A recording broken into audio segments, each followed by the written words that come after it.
Un any més, la Fundació Pere Tarrés posa en marxa la campanya de recollida de joguines. Un total de 2.500 infants podran beneficiar-se d'aquesta iniciativa solidària que ja suma més de 5 anys d'història.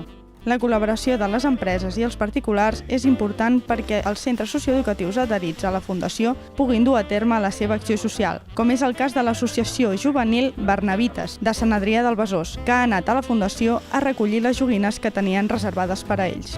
Són aquests centres els que un any més es posen en contacte amb nosaltres i ens demanen que fem una captació de joguines per tal de poder facilitar aquestes festes tan assenyalades un petit obsequi que sobretot volem que sigui un element educatiu pels infants amb els que treballen durant tot l'any.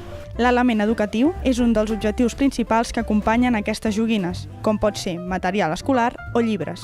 Fins i tot molts centres, les joguines que els acaben facilitant se les queden i les incorporen a la pròpia ludoteca del centre, o a la biblioteca en el cas dels llibres. I per tant, d'aquesta manera veiem que hi guanyen tots i sobretot el límit el posem amb que cada infant rebi només una joguina. Entenem que és la manera també de que les coses valorin i les puguin apreciar. Gràcies a campanyes de joguines com aquesta, els nens i nenes en risc d'exclusió social podran tenir les mateixes oportunitats que la resta dels infants i seguir creient en la màgia del Nadal.